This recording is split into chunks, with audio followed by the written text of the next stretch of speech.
What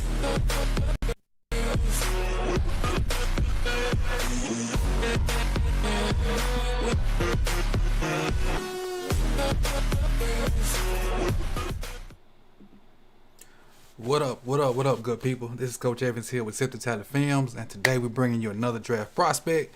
Today we're going to work on Carlos Boogie Basham, edge guy from Wake Forest. And before I get into it, let me give you some of the measurables and a few stats for Boogie Basham. Third year at Wake Forest. Technically fourth year at Wake Forest, I'm sorry. Played with number 9 this year. Finished with 4.5 tackles for loss, 5 sacks. But the big jump is, and he only played 6 games this year. His junior year, 18 tackles for loss, 10 sacks.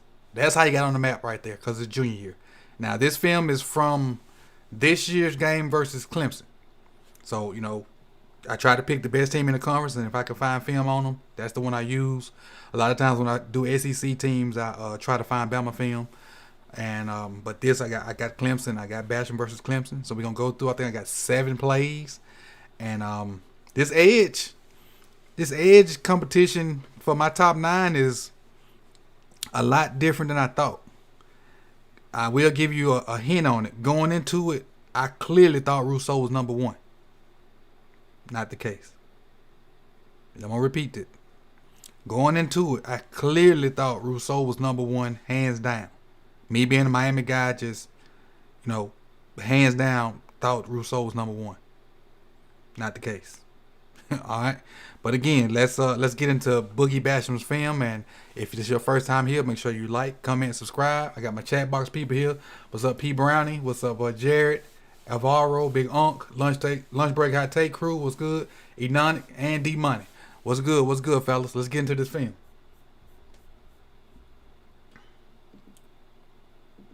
Bam. There we go. All right. So this first play, let's see if we can find Basham. He's here, if I'm not mistaken. If that's not him, they got 2 single-digit D linemen. So if that's not him, we'll go back and start over.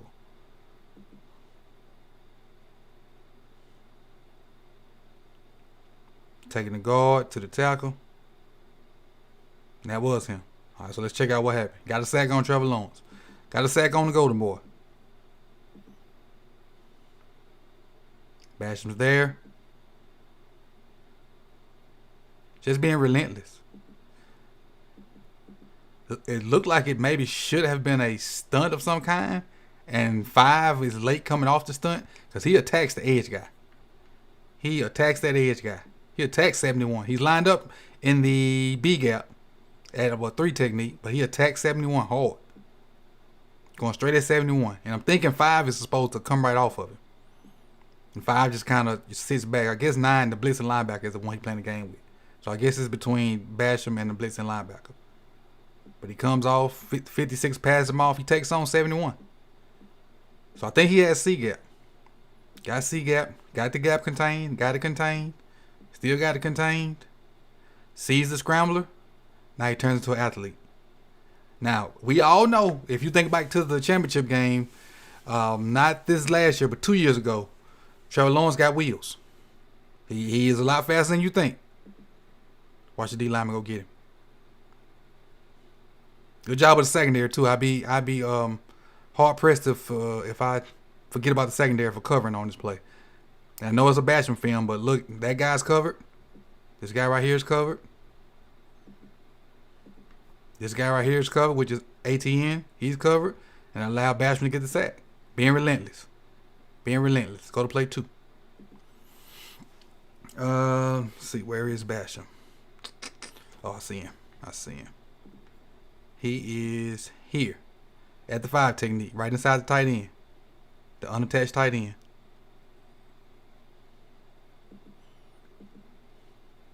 Now I put question marks down here for my notes on this one because I don't really know what he's doing. He touches the tackle, then he touches the tight end, but really doesn't move. Now he allows himself to be sealed by the tight end. Don't attack nobody. I don't know what his read was. I'm not sure. Maybe got confused on this, but I put it down because you know you can't take these turn into touchdowns in the NFL. Like go do something. Do something. Whatever you do it going 100 miles per hour. You just kind of stood up and kind of you in C gap, and C gap may be your responsibility, but you got to fight over this. You got to fight over that. Even if he get hooked, you got to make him work. You can't just pity pat. So now he's out to play because 8-8 got leverage on him because he really didn't do much to start off with. That's one. I think that may be one or two. I think I got two negatives. That's one of them. So let's go to play 3.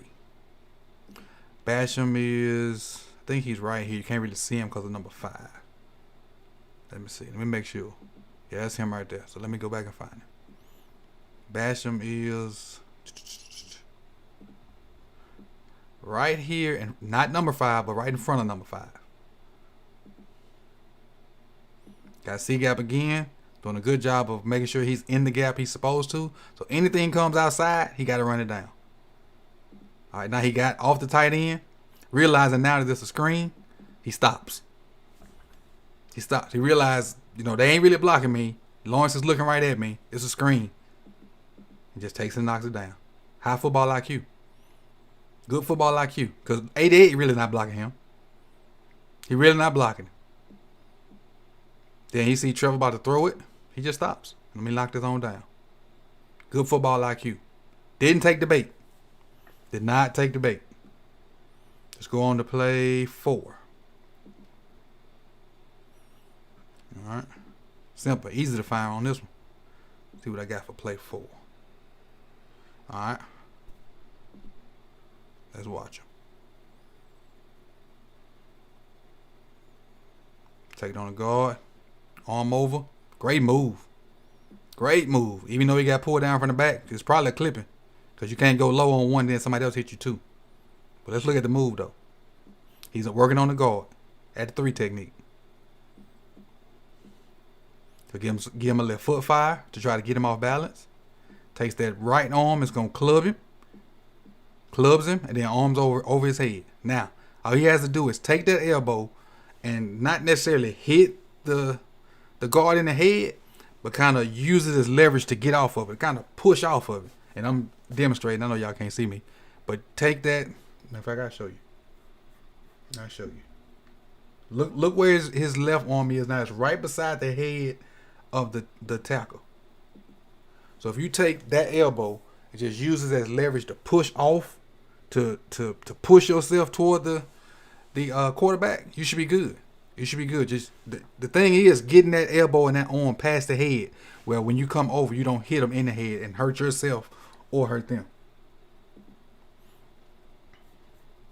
But then you're going to see the other guy come in and pull him down at the end.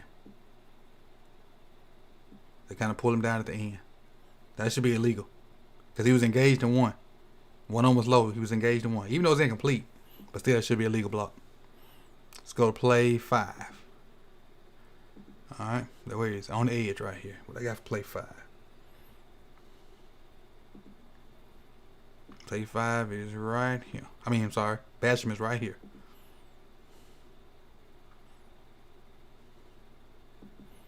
Working against the tackle. Now, this is what I don't know. I got some question marks I have for my notes. I said, is this bad technique or what I got? Instincts. Bad technique or is this instincts? Just watch it. So let's assume this guy has that gap. So assume he has that gap. Assume he has that gap. Assume he has that gap. If they don't play any kind of games. So you think Basham has C, linebacker has B. You think. But just watch how this unfolds. Basham tries to cross the face of the tackle. So, which is fine. That means he could have B gap and the linebacker could have C. But then you got this guy coming off the edge in C2. So, is this him, seeing a play and trying to cut it off? Or is he doing good technique trying to cross the tackle's face? Because he gets washed down. He just gets washed down. He goes flat, but he's not really a part of the play.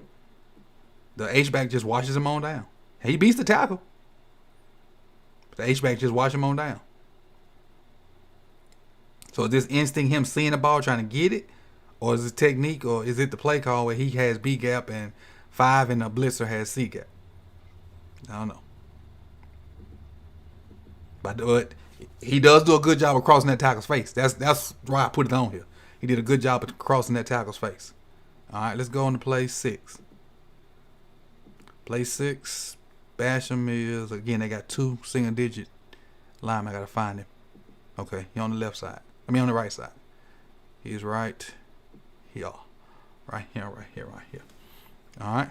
Now watch this. He is extremely unselfish. I saw this a couple times in different games.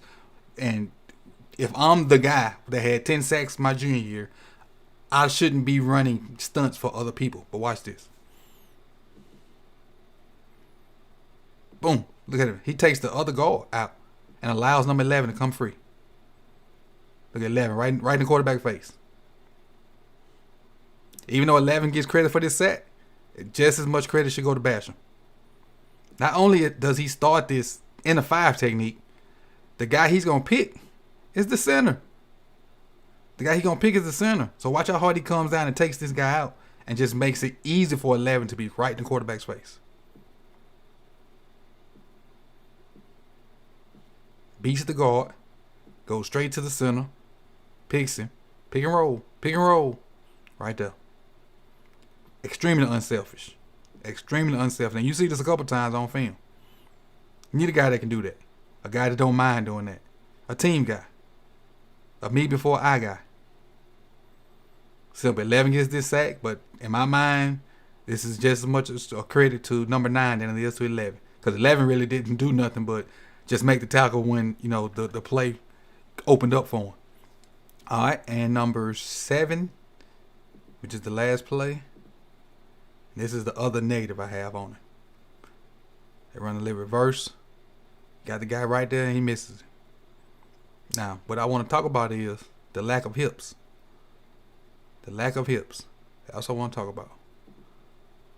So this is Basham right here in the open field with the guy. And obviously, this guy's going to be more athletic because he's a receiver. Basham's a D lineman / edge guy. But, you think a guy could stop, flip his hips, and open up. Maybe not make the tackle, but he could at least stop, almost drop step like a big man in basketball, and then maybe pursue the play. Not saying he's going to make this tackle, but just watch his footwork. Sees him coming. Okay, he cutting back. Now I need to stop, try to flip my hips, and not necessarily get in on tackle, but at least try to slow him down. So I stopped. I can't even get my hips around. I almost got to move my feet. If that makes sense. I got to jump around almost. So he had to jump and replace his feet. So obviously he's too wide right there. Hold on, I messed up. Hold on. All right, here we go. So obviously he's too wide right there. But he can't even open he should be able to open his hips, take that right foot and drop step, and then at least just dive at the guy. But his hips are, I ain't gonna say they bad, but in this example, they don't look good. So he had to gather himself to turn. And by this time, the dude is 3 yards from him. And did he score? No, he didn't score, but got to the 2. But he's a D lineman. That guy's a receiver, but still, you got to have better hips than that, especially if you're gonna play edge, because you may have to cover some people. You may have to cover the flats. May have to do a hook curve from time to time. Probably won't see a lot of man-to-man, but you at least got to be able to open your hips and drop to a zone and do that. So the 2 negatives I saw in this Clemson game were this play we just saw with the bad hips, and earlier in the game where he really didn't do anything. He just kind of stood around and it is what it is. So we got a few things in the chat box. Let's see what's over here so far. All right. Oh yeah, D Money reminded him, if you want to see more of Boogie Basham, Carlos Boogie Basham, go look at his one-on-ones at the Senior Bowl. He was a Senior Bowl participant, and he, did the drills and whatnot. So if you want more on Boogie Basham, go look at the Senior Bowl tape. It looks pretty good. I meant to put some of that on here, but I forgot. Smash the like button. I appreciate it. Smash the like button. I don't know how many people in here. Let's see how many people in here right now. We got 16, so we at least should have 10 likes. At least you had 10 likes. My opinion, Quiddy Pay seems to be the only one that's NFL ready. Many talents and athletic skills, but still need time, coaching, and practice. Since you brought up Quiddy Pay, he's next. He's the guy right here next on my list. Let me get back to where you can see me while I'm just talking.